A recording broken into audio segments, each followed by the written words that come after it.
How does this work? Is anybody hearing us? It's working, huh? Okay.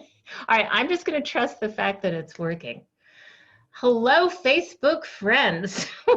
I'm Jory Fisher, and I have several people here with me who are absolutely marvelous, and we're going to be talking today about a very important topic, especially during these challenging times, and it's the topic of hope. I am going to have each of them introduce themselves, and then we'll start right in. I don't know how well I am going to be able to manage looking at comments and not narrating, what's the word? Moderating. Moderating, thank you. Moderating this event, but maybe other people can do that and I will learn how to do it. Okay, we're gonna start with introductions. Brett, would you please go first? Hi, I am Brett Beeson. I am Jory Fisher's daughter, coming to you live with my puppy barking in the background and also in my workout clothes. Every intention of waking up, working out, showering, and sometimes life intrudes otherwise. Real secret, I don't even need to wear glasses. I usually just wear them anyway because of the glare. And honestly, I have an issue with vulnerability. So even something as flimsy as glasses makes me feel better. Did grow up in Lynchburg, then I traveled all over the world, gave me a bit of a pretty unique perspective. So that's me. And what's your puppy dog's name? Bonnie. Bonnie. Of course I knew that, I just had to say. Well, Brett, say a little something about what you're currently doing, because it will help inform some of the discussion, I think. Well, today life intruded in the form of informing me of the suicide of a sailor. And right now I'm working on taking care of them as well as taking care of my own mental well-being and working through what does hope mean even in situations like this. And your role, I mean, people don't know that you're in the Navy, Brett. Well, I also didn't want to, I don't want to divulge things that aren't mine to tell. Okay. But I am a lieutenant in the Navy, and technically he's part of my responsibility, and we cared about him like he was a member of our family, because the people who we work with in the right sort of working environment, we care, and they are our family as well. Thank you, Brett. I'll stop asking questions. Byron, would you please introduce yourself? Thank you, Jory. Yep, and thank you, Brett. Life does intrude. That was well said, and this topic is timely for situations when life does intrude like that. My name is Byron. I'm one of the pastors at Bel Air United Methodist Church. I am thrilled to be a part of these discussions. Bel Air is a wonderful church community that is diverse in our opinions, diverse in our politics, diverse in our theologies, and diverse in every opinion and matter under heaven. And we still find cause and reason to celebrate each Sunday, and cause and reason to come together and give thanks for the rich friendships that we have here at the church. So thank you, Jory, and thank you, friends, for including me in these discussions. Thank you, Byron. Chris? My name is Chris Cree. Thanks, Jory. I am in Scotland with my wife, Lisa. We came over here about a little over 3 years ago as missionaries to establish a campus here in Scotland for an international Bible college. Before that, I was a web developer, which is how Jory and I met. I was helping her with her website and some other things. And then before that, my background is maritime industry, ships and cargo. And I was actually a naval officer years ago, maybe even before you were born, Brett. I don't know. It was a long time ago. Feels like 2 lifetimes ago. So I empathize with what you're going through right now. It's never easy to deal with that sort of thing. Thank you, Chris. Brother James.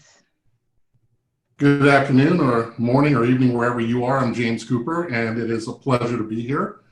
If you can read, Regyna and I are both, or that way, are both a couple in this. We've been together in 25 years in ministry and marriage and business together. And we work side by side helping people get clear in their lives and in their business. come to an understanding of who they are and why they are, and the importance of what they bring to the table. And was also prior military myself. I was a dog handler in the Air Force many moons ago, definitely before Brett was born. And I'm just happy to be here with the group. Good to have you. Regyna, why don't you go ahead and go, and I'll introduce myself afterwards. All right. As James says, I'm Regyna Cooper. We've been married almost 25 years this year. Well, it will be 25 years this year. Along with all the things he says that we do and we're engaged in, I also have the privilege of, we have a son who is an author whose book I just finished publishing and is popping up out there, and he's selling it today. Just started today, so that's exciting for us. Wow. Yes. Hey, Andrew. Yeah. And thank you, Jory, for inviting us, and good seeing everyone again, and looking forward to the conversation on hope. Excellent. Thank you. So I'm Jory, and I thought that this would just be a wonderful idea to bring some varied voices. We definitely have variety here to a discussion on various topics we've done. This is our third discussion. And what we've been doing, each person here in these 6 squares is a guest blog writer on my website, joryfisher.com. So each time we have a blog post, there is now going to be a video discussion like this, or Zoom discussion like this, on that particular blog post. So if you want to see the blog post that I wrote, just go to joryfisher.com under blog, and the topic is Let Us Overflow with Hope. So that's what we'll be talking about today. And later today, I will post this video on that particular post. So one of the things that I do is just bring wonderful people together, like those who are gathered here. I'm very, very fortunate to know a ton of wonderful people. So thank you for watching this, and we hope you will leave comments and questions. As I said, I don't know that I'm smart enough to be able to moderate that, but my friends hopefully will see it, and we'll get back to you at some point. So I am an entrepreneur. I'm a former attorney. I guess they say once you're a lawyer, you're always a lawyer. So I practiced law almost 30 years in Virginia and moved to Maryland in 2012. And I am a sales trainer for a company called Codebreaker Technologies. We specialize in using personality science to help people develop in their lives personally and professionally. We can help people close more sales in less time.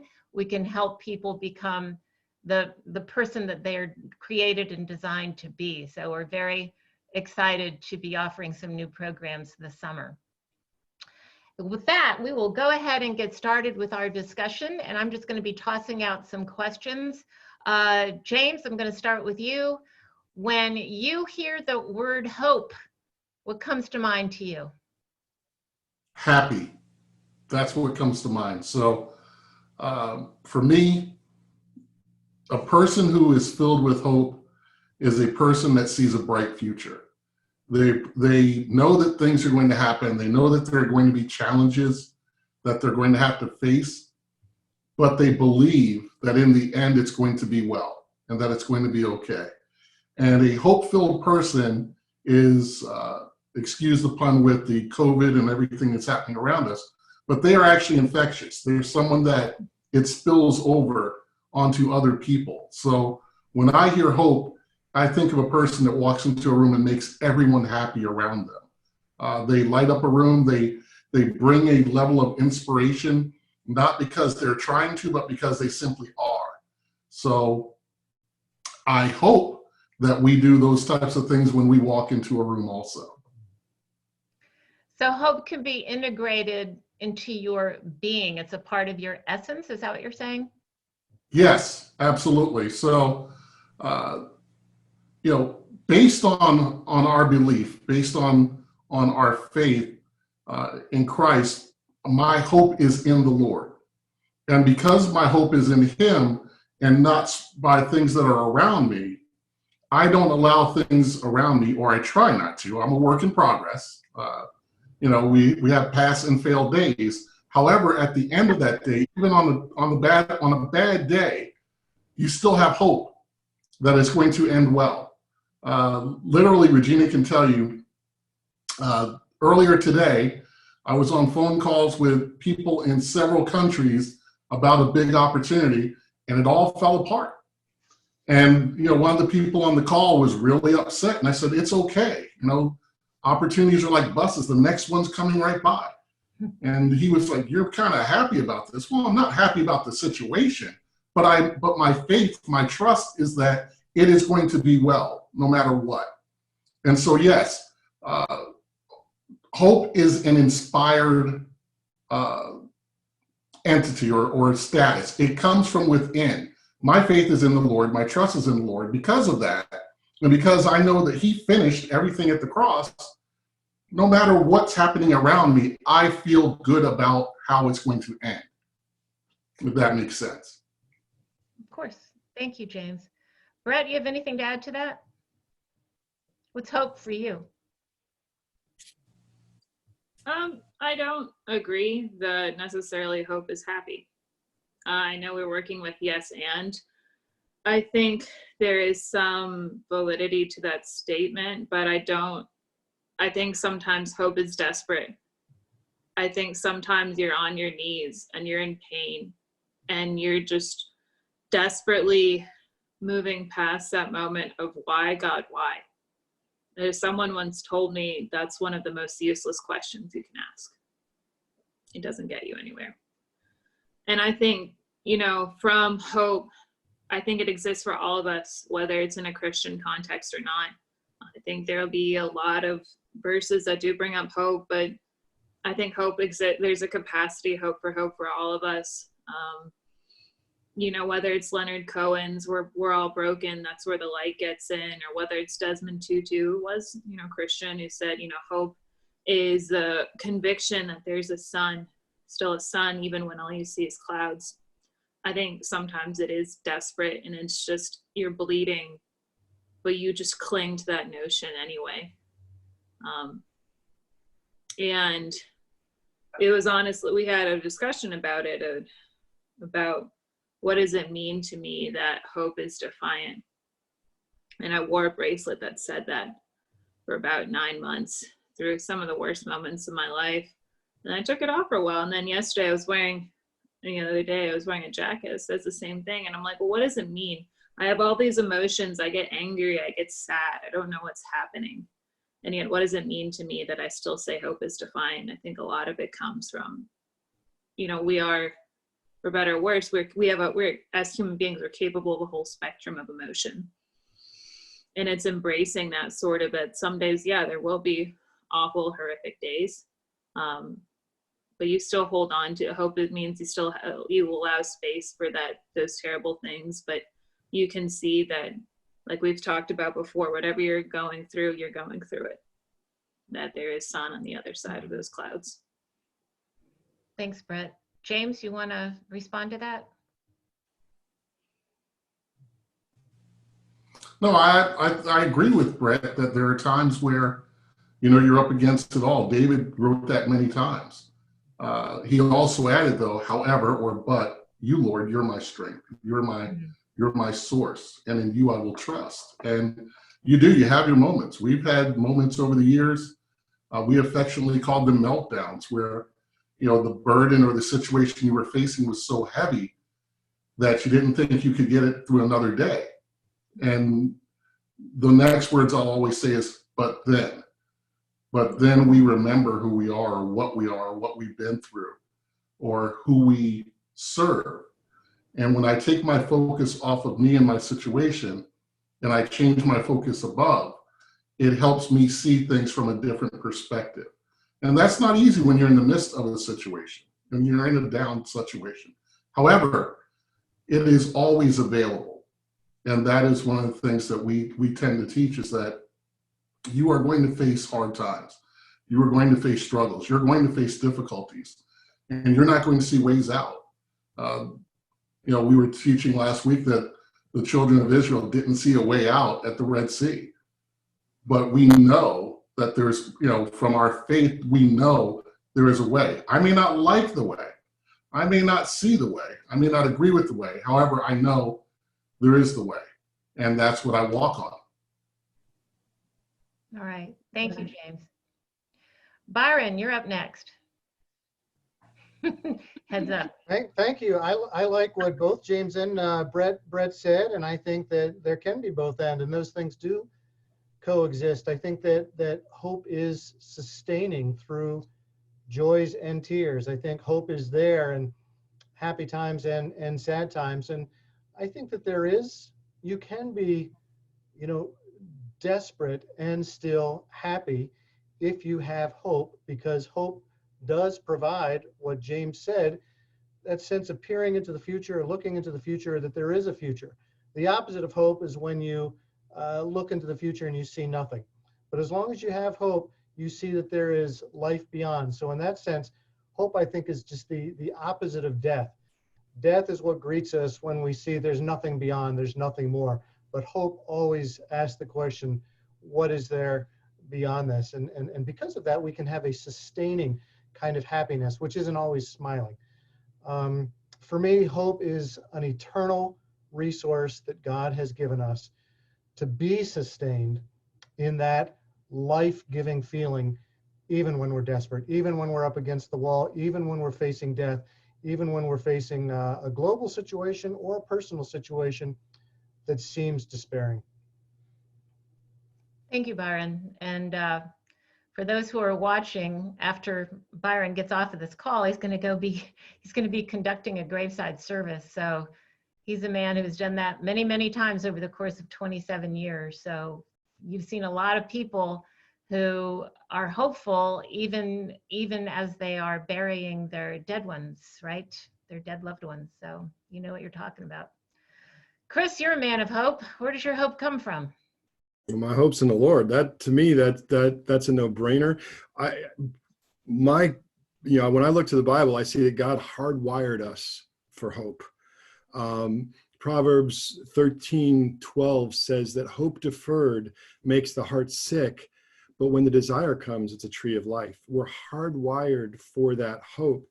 And being a Navy guy myself, I relate to a story that an interview one time I saw with Admiral Stockdale, who, for those of you who don't know, was the senior American officer as a POW in Vietnam.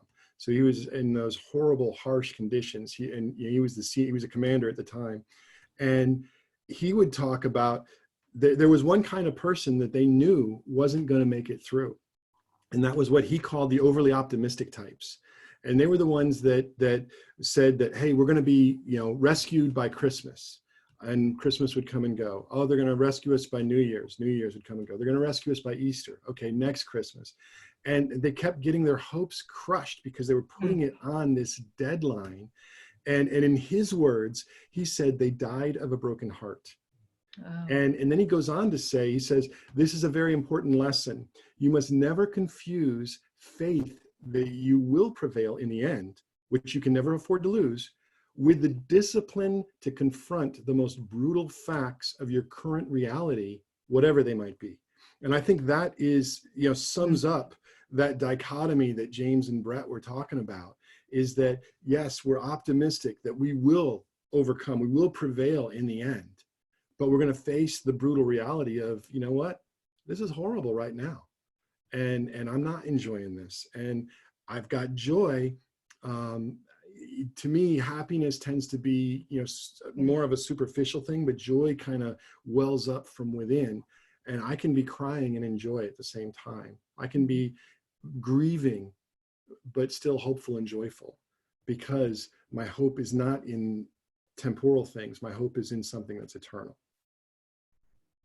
Well, I'm glad you brought up a distinction between joy and happiness. I like both. I like being happy. I like. There you go. So, but I think of happiness when I use that word. I think of it as being short-lived, perhaps, and situational. So Brett, every day, God love her, she sends me videos of that cute little cockapoo puppy, Miss Bonnie. And I always say, oh my gosh, that makes me so happy. You know, so I can get very, very happy over a critter video. We get them a lot in our house. My wife was a veterinary technician, and she worked Oh, with she zoos was? and stuff. Oh yeah, Lisa, she's an animal person, and so cat videos and all this. We were down. I told her, I said, there was some cute video of a kitten, like, going crazy on a dog. I was like, what is that, a killer kitten video? And she just laughed. So yeah, no, those things do bring joy to her. Yeah.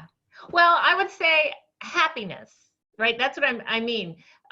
Joy, I think of, and it refers to what you were saying, Chris, that you can even be feeling despair and joy at the same time. There can be a sense of joy, even, of course, at the graveside service where Byron will be later in an hour or so. When I buried my parents, there was a deep, deep, deep sense of sadness and a deep, deep sense of joy. So I do think they can go hand in hand. Was I happy to bury them? No. So I think it has something to do with how we define it.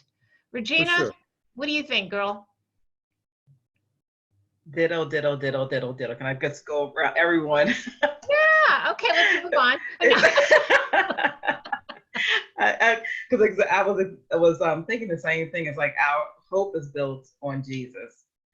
And then we go through these ups and downs and we find our hope in the strength of the journey that we're going through. And if you don't have those down places, you never find out the strength of your hope. And if the hope is that there's a better promise, and it's for Christians, even when we hit that wall of this life, we believe our hope is and there's more. And so that journey, and it's like you said, it's not always happy. It's not always in a place of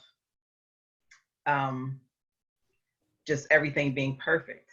It is a place of truth where the joy comes. You have to have a wealth of joy to well up to bring you to the places. When you're in those places feeling hopeless, how do you get your hope back? Is knowing that there is more, and that this day shall pass and more will come on either side of it, but it's walking out this journey that we have. And that's the beautiful part of it. And the relationship of sharing that with one another, so we can bring, because we hope in different places in different ways. That's the beautiful thing about the body also. We all have it in different places, our strength in different places, and one lacks, another one has the strength, and we have those shared testimonies, those shared stories to help walk a person through to the other side to get back to that place. Thank you. Brett, are you waving that you want to say something? No, I unmuted. Well, I was trying to change my camera angle so people could see what it is I'm petting. It's not Mr. Evil's cat. This is the infamous Bonnie. But I really like what Regyna said about community and relying on each other. Whereas sometimes I might not see the good in a situation, reaching out, someone might have a different perspective to offer me. And I think another important point to bring up is, what are we hoping in? And backgrounds of everyone being as they might, I feel like a lot of that answer at the time will be like, my hope is in the Lord, or my hope is in Jesus Christ. And having, again, worked with a lot of significant amounts of Muslims or, non-believers, I think there's an important distinction to say that hope is not the prerogative of a Christ-believing community specifically, but even so, it's an important distinction in what are you hoping in per se? What are you trusting in? And if we put our faith in one person, even if it's our loved one, or it's our spouse, or a beloved paramour, whatever, like even in this puppy, as amazing as she is, that's not going to work. We can't put all our hopes in one person. That's not fair to them. They're imperfect just as we are. And when we try and put them on that pedestal and surrender all of our own responsibility and be like, hey, I trusted you. I believed in you. You were going to fix this for me. It's not fair to them, and it's not possible. Thank you, Brett. Chris, I have somebody named Vonda who wants you to repeat that and I've asked her which part. So I just now saw that. So when I get a response from her, I'll get back to you and what she wants you to repeat. So good luck, right? No worries. Good luck remembering. All right. Okay, Brett, thank you very much. Let me see. Byron, I haven't talked to you in a while. How can you be certain of and count on hope in God? I would like you to contrast that, if you would, please, with having a rabbit's foot in your pocket or a lucky charm or wishing on a star or something like that. Why is hope in God different, presuming that it is? Thank you, Jory. Fun question. I want to start by saying that I think that we're not automatically comparing apples to apples when we're comparing faith in God with a lucky charm or a rabbit's foot or something like that. So a rabbit's foot or a lucky charm would be a symbol. And so to even the playing field, I think for me, the distinction is what's the difference between hope in God and hope in the world? Or what is the difference between hope within the faith community versus hope outside of the faith community? And again, there can be hope in both, but hope in faith communities, and I'm not specifically just talking about Christian communities, I'm talking about other religions as well. We all have hope, but hope in those faith-based communities is something that's eternal. When we look at the world, I mean, there is power in the world. These rabbit's feet or crystals or other lucky charms or things like that, I mean, they don't have power in and of themselves, but they're symbolic of a power, and we would be doing it a disservice if we didn't acknowledge the fact that there is power in the world. Earthquakes have power, hurricanes have power, fission has power, different things in the world have power, but all that power is temporal. I think Chris was talking about the difference between eternal versus temporal. And when we look to God, we're looking to a power which is eternal. So it's not that power in the world or power in the earth is bad. I mean, it's part of God's creation. God created, but it's ultimately not the source from where hope springs. Hope ultimately springs from this eternal source, which is God. Earthly power or power in the world is a vessel of hope, just like we are today. So for me, the contrast has everything to do with what is eternal versus what is temporal. Okay. Thank you. Thank you, Byron. I can back that up, out of the scriptures, because Paul talks about three things that are going to last forever in 1 Corinthians 13:13, faith, hope, and love. So hope is eternal. It's one of those things that the Bible clearly says will last forever. When it comes to the difference between worldly hope and what I'll call biblical hope, because that's the only standard I have to look at right now is what's in the Bible. And worldly hope is more of a wish or a desire. I hope I win the lottery, but it's not really, people don't think they're really going to win because the odds are so far against them, but they hope they will. It's more of a wish or a desire. Biblical hope comes with an expectation that the thing that you're hoping for will actually come to pass. So it's a different kind of thing. Like Byron was saying, it's apples and oranges. They're two different things. So we have to help people see when we're talking about hope from the biblical perspective, we're talking about something that has that positive expectation of actually occurring. Right. Certainty. Certainty versus a strong desire or wish. Right. Chris, what Vonda wanted you to repeat was, I think I got her name right. Yes, was the quote that you read. So maybe that was Admiral Stockdale. What quote was that? The quote? Yeah, I actually have it written down, so I didn't have to memorize that one. Excellent, excellent. What he said was that after saying that they died of a broken heart, he said, "This is a very important lesson. You must never confuse faith that you will prevail in the end, which you can never afford to lose, with the discipline to confront the most brutal facts of your current reality, whatever they may be." Great, thank you. And hopefully that's what Vonda wanted you to repeat. Hey, we got a bunch of people watching. Hey, Rob. Hi, Elizabeth. Hi, Joy. We have several people on here. Hi, Dee. This is great. Denise, wonderful. Yay. I'm so happy I figured out how to do it live. All right, let's move on. So we all know that these are trying times for the entire world. And some people in some pockets of humanity are suffering more than others, but we all are grieving, right? I posted that a classmate of mine from law school passed away, an attorney in New York City, and he definitely passed away as a result of pneumonia and COVID-19. And I have received so many messages of condolences.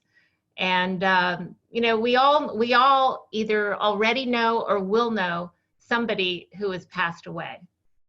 So my question, who hasn't talked? James. Yeah, James, my question to you is, how can anybody experience joy and peace in the midst of a crisis like we're going through right now? I'm led to think back to Anne Frank, who wrote some of the most powerful things while hiding for her life. And she instilled hope and inspiration into many generations afterwards. Her diary was powerful. I think it goes back to some of the things that these brilliant minds on this panel had said earlier, that yes, you are going to go through hard times. Yes, there are going to be losses. Those things are not going to change. And yes, we will all, if what people are saying and what the scientists believe to be true are true, then we will all be touched by this pandemic. We are all touched by cancer. We are all touched by heart disease. We are all touched by a myriad of different ways that people leave this earth. However, we all who have a level of faith and belief know, and hopefully, speaking from a pastoral point of view, that the folks that we know have a faith in Christ, or, again, whatever their religion is, but my faith is in him, and we believe in the eternal, as Chris and Byron have said so eloquently, and Regyna, and then the eternal option. And that's the one that we tie ourselves to.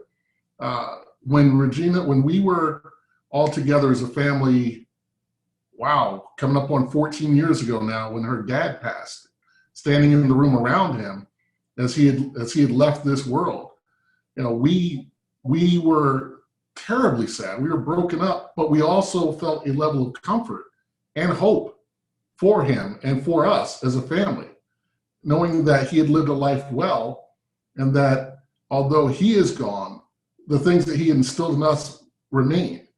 And I will never tell a person how to grieve, when to stop grieving. That is a personal situation that we all need to go through. I will also tell them, though, as you go through it, you'll start to see glimpses of light in that. And that's that hope that starts to spring, as Chris and Byron said earlier, springs eternal in us, if we give it an opportunity to thrive. One of the things I lean my head on, or my heart on, quite frankly, is that I know God has a plan for me. I know he's working that plan. I don't know all the steps to the plan. I don't know my steps 5 seconds from now.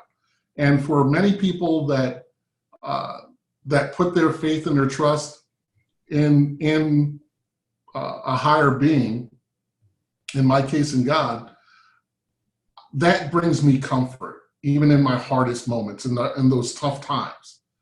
I don't understand why I'm going through what I'm going through, but I know that it will work in the end. And for me, that's how we continue to operate. For others that we comfort in those hard times, those really tough times, we ask them to hold on to, the positive, the things that they know to be good and to be true. Now, if you can't find good and true in the midst of that, then that's where you truly are in a place of being hopeless.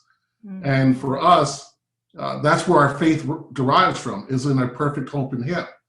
So if you don't have that, that makes it a really tough walk. Is it impossible? Absolutely not. Before accepting Christ as my Savior, I was a happy-go-lucky guy. I had hope. We take the word happy out from earlier. But I was a positive type person. And I walked by that. So, if you look for in every cloud there is, quote unquote, a silver lining. I look for the lining. And we challenge people to look for it also, even in this tragedy that's COVID, even in the loss through cancer and through heart disease and through diabetes and, all the other myriad of different ways that unfortunately people are going to leave this earth. And actually, James, that you nailed it right there at the end when you said you look to the silver lining. It's where our focus is, Jory. That's how we can maintain joy in difficult circumstances or major crises. We look to Jesus, the author and finisher of our faith. We don't look at the problem. We don't deny the problem. We just don't focus on the problem. One of the things, like I said, we're in the UK, it's got a lot stricter rules about moving around than the States does. And I'm just not watching the news anywhere near as much as I did, before, because I need to keep functioning out. There's a lot of things that we're doing. So I need to change my focus and adjust that. And that's how we're able to stay positive when we shift that focus. Yeah. Thank you. Yeah, I was going to say, a quick piece to that is hoping in the promise and not in the timeline.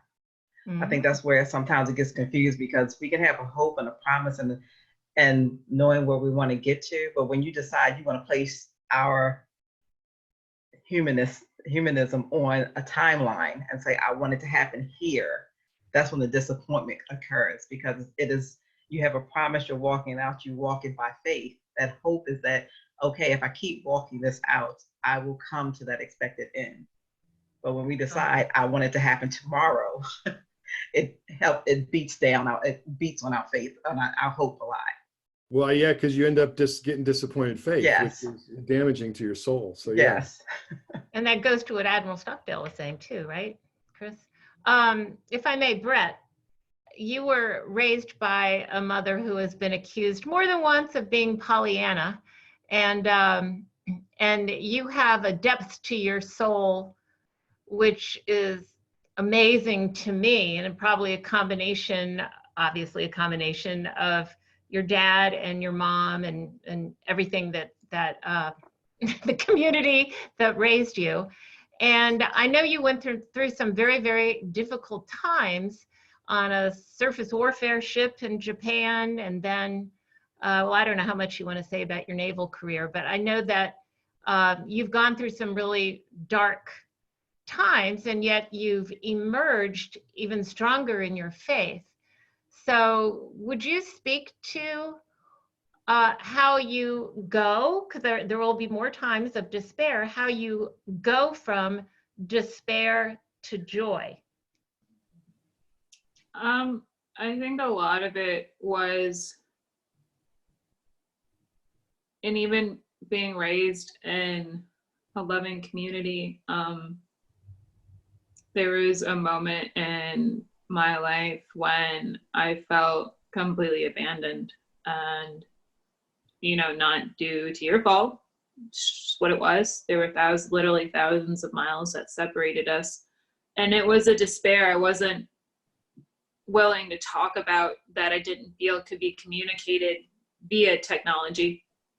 Sometimes you need the loving eyes of someone upon you to understand what's going on, especially if you're a proud person like me who just made everything happen no matter what. I was the daughter that was going to keep things calm, in contrast with some of the other interesting, more dynamic members of our family, right? So I had a pride, I had a reputation, I was the one that always had it together.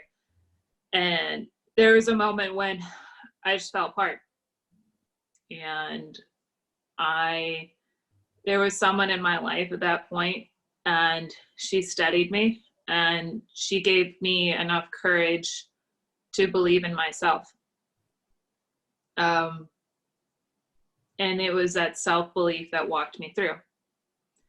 But it was someone else who saw that light in me, who convinced me that that light was there. and without her help and I'm always grateful to that person for believing in me until I could believe in myself. Mm.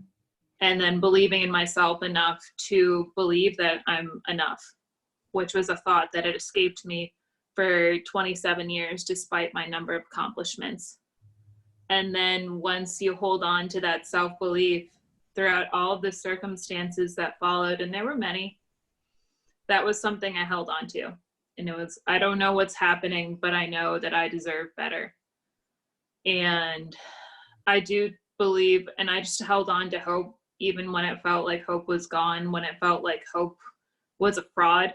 Like I even felt that I felt like, why am I wearing this bracelet that says hope is defiant when I'm on my knees in pain? But I chose to hold on to that concept. And sometimes I didn't know what that concept was, but just believing that this was not the final answer. But I would also say it was someone else that kindled that hope for me. Yeah. And that is something that I would bring, to emphasize, we can't put all our hopes in one person, but I think even for those people who don't necessarily believe in a God, looking for those moments of human connection. Now, whether one person chooses to draw that out and say, well, we were designed and created to fruit that need for connection, perhaps not, depending on who's listening. But the reality is that connection and that ability to grace each other definitely exists, no matter what your faith system is. So being open to that willingness and receptiveness to have that human connection.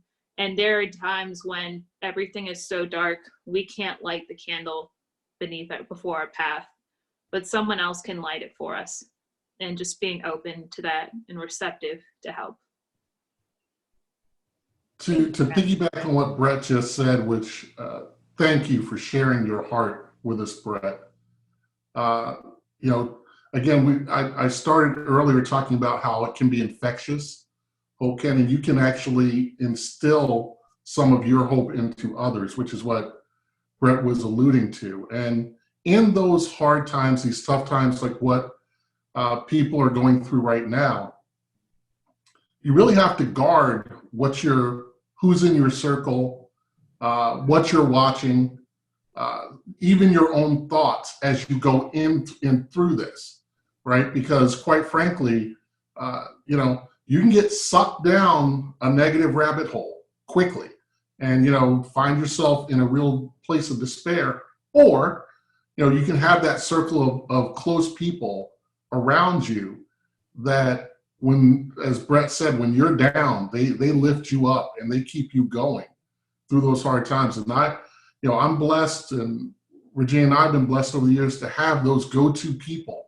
that know you better than you know yourself.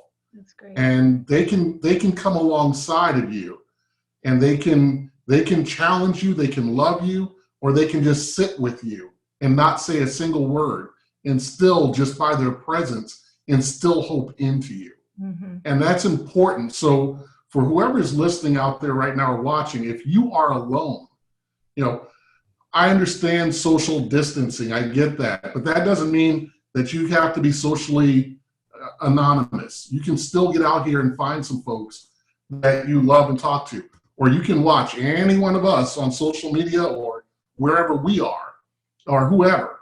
But you need to get some life into you. You need to get some love into you. You need to get some hope into you. And you can do that via third party, from someone else, just seeing them going through what they've been through, or sharing their love or their life. But at the end of the day, you don't have to go this thing alone. There are folks who want to help you and love you. James, I'm gonna take it back from you for a minute, and I want to tell Brett that Vonda says, yes, Brett, you are being a vessel of hope for someone right now. So thank you, Vonda, for saying, oh, praise hands. Thank you. I now have a two-part question. Chris, you're going to answer the first part. Regyna, you're going to answer the second part. So the anchor symbolizes safety and security, and Christians have adopted the anchor as a symbol of hope. So my question, Chris, to you is, how does hope help to anchor you? And Regyna, my question for you is, how does hope help you be an anchor to those in need of safety, security, and peace, much like what Brett was talking about? So Chris. So again, back to the Bible. Hebrews 11:1 says, faith is the substance of things hoped for, the evidence of things unseen. So there we see very clearly that not only will faith, hope, and love last forever, but faith and hope are directly linked. Faith has substance, but hope is almost like a precursor to faith. And again, I go back to my maritime, industry examples. I worked cargo operations for years on the docks. And one of the things that we would do is we would stand on the dock, wait for the ship to tie up so that we could start cargo operations. And it's always amazing to me to see these, tens of thousands of tons of ship held tight to the dock with sometimes as few as 6 mooring lines. And the mooring lines are just big ropes, 6-inch diameter ropes. And they're really heavy. You can't move them around. One guy can't move it around the deck. They need teams of guys and winches to drag them around the deck. And the challenge is, how do you get that heavy rope across, that mooring line across to the dock? So what they do is they take a smaller line. It's like a clothesline size line. They tie it to it. They call it a heaving line. And it's got a knot in the end of it, a special knot they call a monkey's fist, to give it some weight so that they can throw it across the gap. And then the line handler catches the heaving line. He pulls it up, gets to the big mooring line and throws it over the bollard, and they winch the ship to the dock so they can move the cargo. Well, the analogy is that those mooring lines are like our faith. They're solid. They actually, faith pulls things out of the supernatural into the natural so that we can experience them in our own lives. Hope doesn't do that. Hope connects to the faith. And sometimes, like Brett was saying, everything was really dark, but she held on to hope. And sometimes we're all the way at the end of that line, that heaving line, and you're up against the knot and you're just holding on for dear life.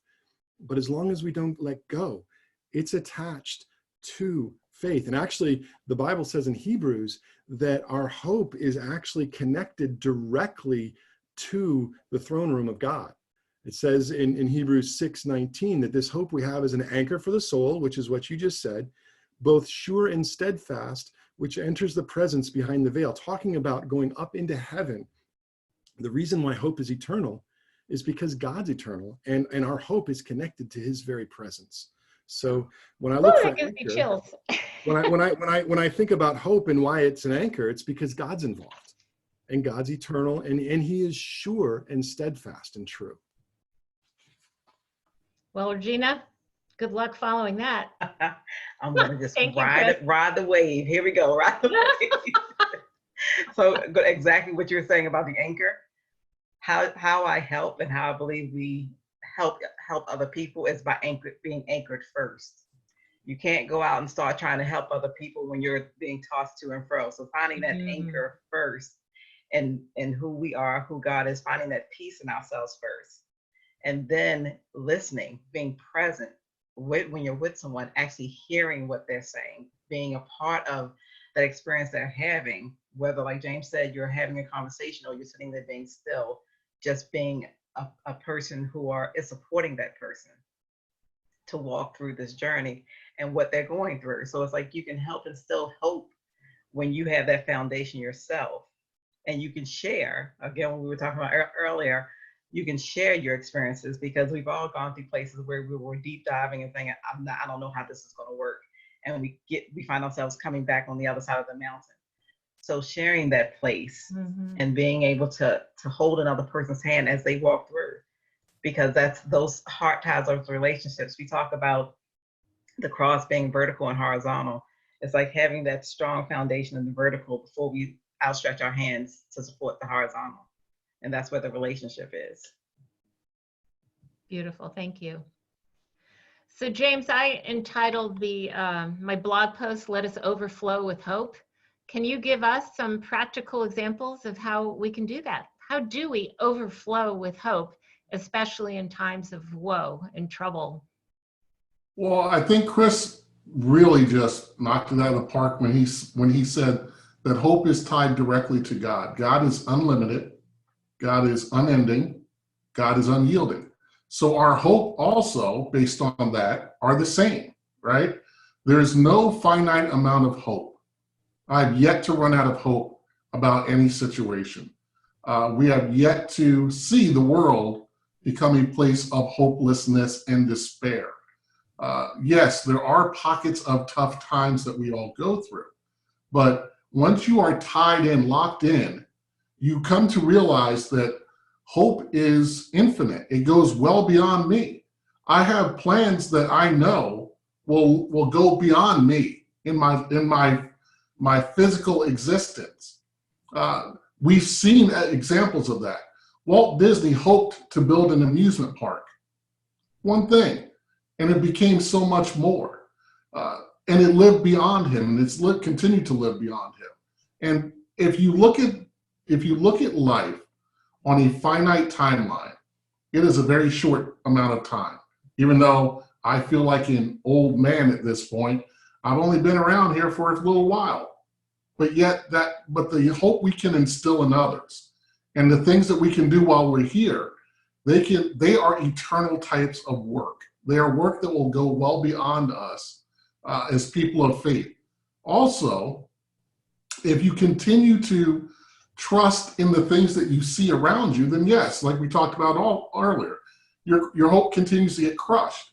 So I look beyond what I see in the physical, and my hope comes from the things that I project into my future, the things that God is speaking to me about, the things that I know are out there for us to continue to strive and go after. I think, I can't remember the character that Regyna called me when we first met. Oh, Don Quixote.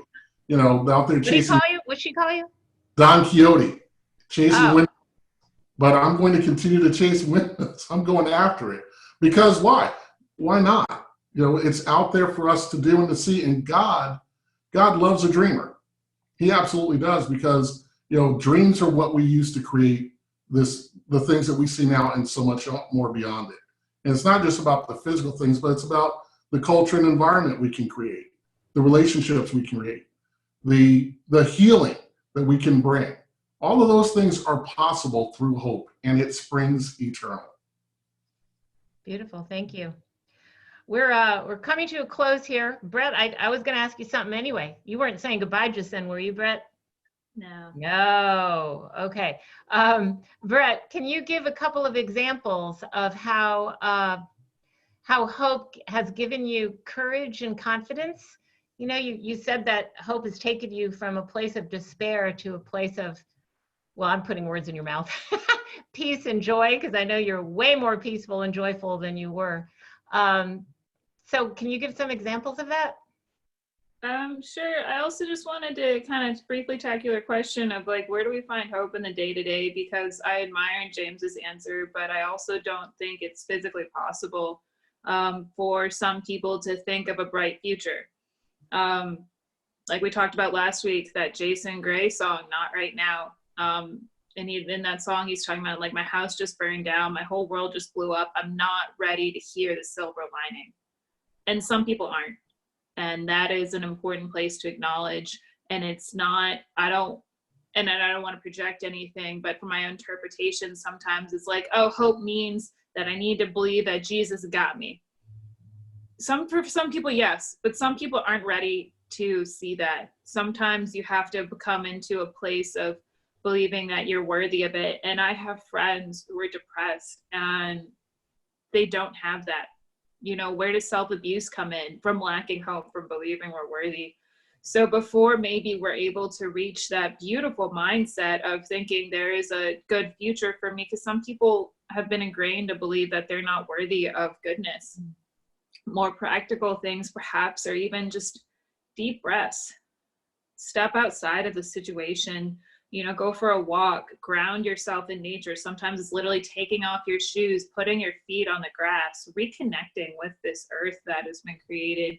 Or if you're in the middle of gravel and the cement, you can't get outside, just breathing deep, you know, 4 deep breaths in, 4 deep breaths out. Just, there's so many mindfulness techniques And if you can just find one thing you're grateful for, you know, when she said, how did I use hope to get through?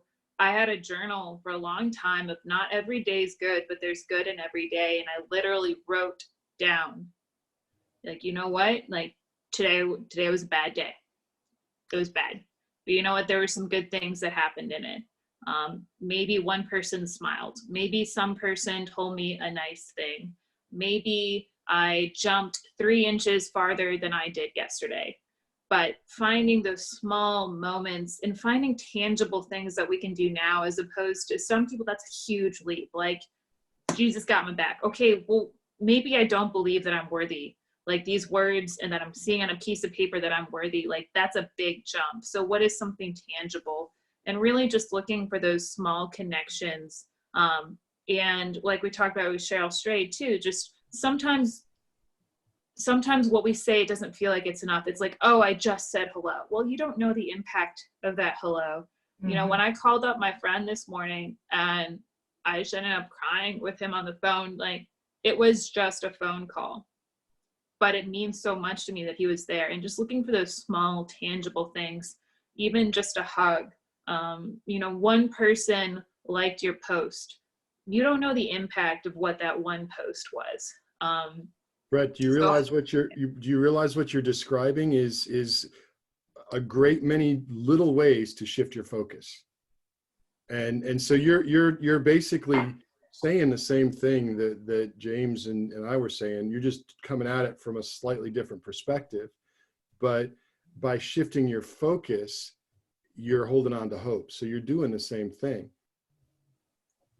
I wouldn't agree. Yeah, no, I wouldn't argue with that. I mean, it's just, you know, for people who don't necessarily come from a Christ-based perspective, just trying to offer them different entries. But I do think there is great power in shifting the focus from what is this terrible thing that's overwhelming my world now, and both allowing space for that sorrow and that sadness and that anger and allowing them to run their course, really running into it sometimes. But then again, as we've talked to, allowing it to pass through. And after that storm is past, writing one small tangible step. What is one small thing I can take today?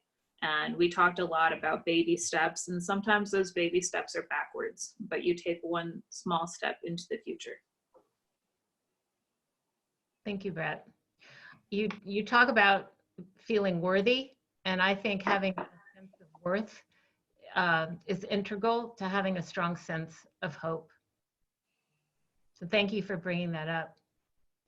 The blessing that I love and that I write about in my blog post is from Romans 15:13.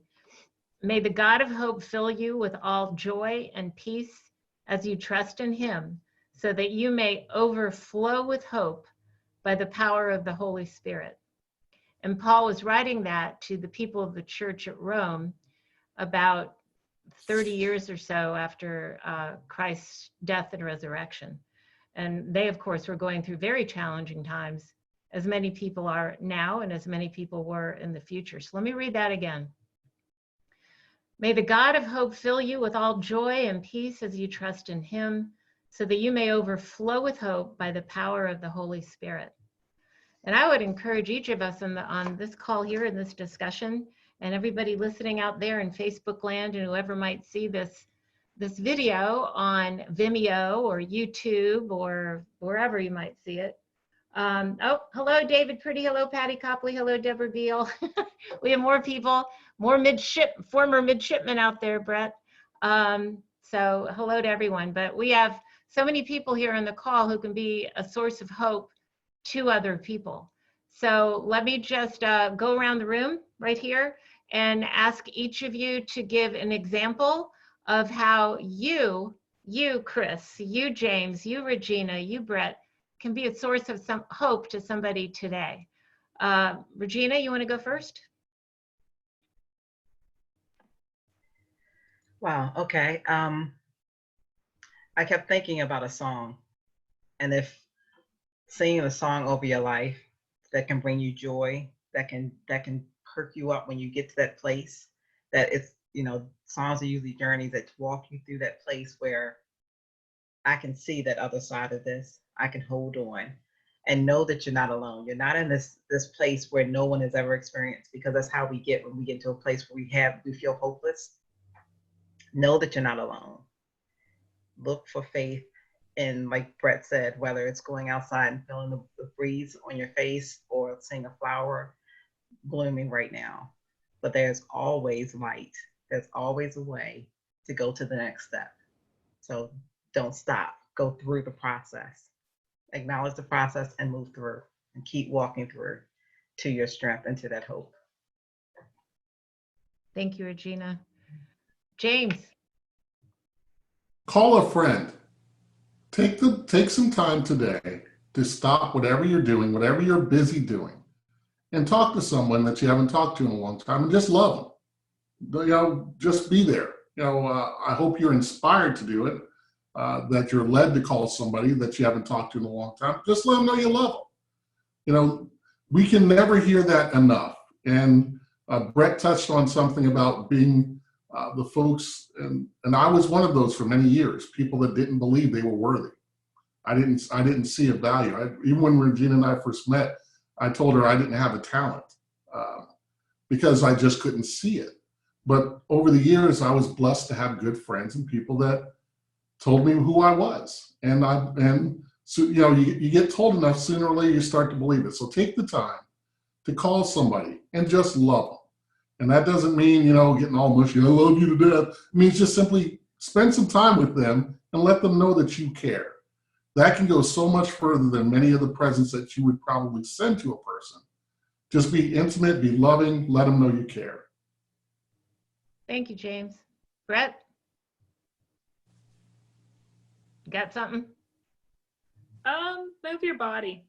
That's also something about helping you shift your focus, whether it's yoga, whether it's working out, whether it's going on a walk, whether it's, you know, playing with your dog. Get out of your own head. Sometimes your own head can be the scariest place. Get out of those thoughts until you can shift the focus. Thank you, Brett. Chris?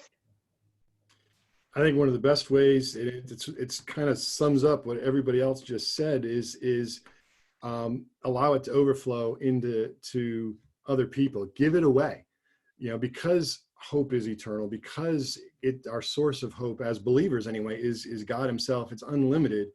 You can give as much of it away as you want to, and you'll still get more. You'll never run out. And Jesus said, with the same measure that you give, it'll also be given back to you, pressed down, shaken together, overflowing. So even if it's something as small, like Brett was saying, a smile. I mean, Lisa and I, we go for walks. People are concerned and they're frustrated and they're worried about distance, and just smiling. Sometimes you see their face brighten up just in response to that. The other thing I'll do is tell people their identity in Christ. And you may not feel worthy, but God gave his most precious possession so that he could have a relationship with you. You can't get any more worthy than that. It's not about our value is so high that he gave his most prized possession just to have an opportunity for a relationship with you. Thank you, Chris. I get to respond to a question to tell you what my answer is. Vonda wanted to know where she could see a replay of this. So my posting the replay will be my good deed, or my example of how I can do something to help give hope to somebody. So Vonda and anyone else who's listening, this will be, I will have this video on my blog post entitled, Let Us Overflow with Hope. And that is on my website, joryfisher.com. It will also be posted on my Vimeo channel and my YouTube channel and my Facebook page. And all of that's under Jory Fisher. So I do want to pray for everybody. And I do want to say that we're going to be doing this on a weekly basis. This is our third time doing it on a weekly basis, but the first time actually my getting it kind of right. And having it on Facebook Live. So James, you're now up next. Did you know that? You're going to be the one who will prepare a blog post. Any idea what your topic is yet? Not to put you on the spot or anything. Yes. Oh, okay. Okay. surprise us, or do you want to tell us? We're going to talk about the new normal. We're going to talk about the new normal in our lives and what it really means to us, and what does it mean for us as people of faith as we are dealing with the shifting sand that is right now our quote unquote reality, the things that we're all facing and dealing with, and how we're trying to play catch up. Thank you, James. I look forward to reading your blog post and discussing it next Wednesday. And for our viewers, I just want to, I don't think we ever said where we are. So James and Regyna and Byron and I are in Baltimore, and Byron had to get off early, for those who didn't hear it before, to go conduct a graveside service. So he's a pastor of Bel Air United Methodist Church, and that's what he's doing. Brett is 3 hours behind us in Portland, Oregon, and Chris is 5 hours ahead of us. Is that right? In Yes. Scotland. What city are you in? Is it Edinburgh? Little town called Dumfries in southwest Scotland, close to the English border. Okay, very good. So we're kind of spread out, which is all very exciting. And but look how Zoom has united us. So yay technology, right? Let me go ahead and close this out in prayer. And first, okay, I got some nice wow, so that's great. And Vonda says she's eager for the next one. Yay, Vonda, you're okay. Vonda wins our best fan for the week. We'll have to have a best fan each week. Okay, please bow your heads. Dear Lord, thank you so much for this opportunity to come together using technology. That is one awesome thing that has happened in 2020, that we are able to use Zoom and Facebook and all of that to be able to come into people's living rooms and on their mobile devices. It's just amazing. So thank you for that. Thank you for being with us, Lord, and giving us a sense of hope and joy and peace, even in the midst of some very, very, very challenging times. We pray that our message really touches the hearts and lives of people, so that we will be even better, stronger, and more faithful in our opportunity to witness for you and to serve you, and as we serve other people. We ask all of these things in your son's holy name. Amen. Amen. All right, you guys, thank you so much. James, again, look forward to having you up next week. Take care, everybody. Bye-bye. Bye. Bye-bye.